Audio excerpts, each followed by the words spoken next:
এসেছি আবার একটা নতুন ভিডিও নিয়ে। আমি প্রবীর, দেখছো Prabir gardener Prabir YouTube channel. তো আজকের বিষয়টা হবে ব্যানানা ম্যাঙ্গো। তো আমরা সবাই জানি ব্যানানা ম্যাঙ্গো খুব চর্চিত জাত, আর যেটাকে মহা চাণক্য বলে জানি। এটা থাই ভ্যারাইটি। এটা আমার ব্যানানা ম্যাঙ্গো গাছ, একটা 8 ইঞ্চি গ্রো ব্যাগে আছে। প্রায় গাছটার বয়স 1 বছরের কাছাকাছি। গাছটাতে প্রচুর পরিমাণে মুকুল এসছে, আর গাছটার ধরন ক্ষমতা প্রচুর, মানে ফল ড্রপিং কম হয়। এটা চাষের জন্য খুবই ভালো। এটার এখানে ফটো আছে। এই প্রথম আমি এটার স্বাদ গ্রহণ করব। তো যখন ফল পরিপক্ব হবে সেটা নিয়ে তো ভিডিও থাকবে। এর চারা এখন আমার কাছে পাবে, এরকম ছোটো চারা। রুস্টক কতটা মোটা, এবং দেখতে পাচ্ছ মুকুল চলে এসছে এত ছোটো চারায়। এই ম্যাচিওর ডাল থেকে এই চারাগুলো করা।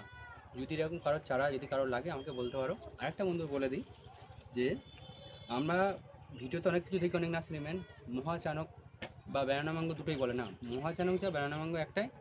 আর ব্যানানা ম্যাঙ্গো পেকে গেলে পুরো হলুদ বর্ণ ধারণ করে। লাল ব্যানানা ম্যাঙ্গো বলে কিছু হয় না। কারণ লাল ওই ব্যানানা বলে বলতে যেটা বোঝায় যে সূর্যের রোদ যখন গায়ে প্রখর হয়ে পড়ে তখন ওটা লালচে বর্ণ আকার করে, তখন তাকে ওই লাল ব্যানানা ম্যাঙ্গো বলে। সবাই আমরা নতুন, মানে যেসব নতুন বন্ধুরা গাছ কিনতে যাচ্ছি, নতুন নতুন নার্সারি ম্যানরা আমাদেরকে ঠকায়। তো কখনো ওই ফাঁদে পা দেবে না। এই ছিল আজকে ভিডিও। নমস্কার।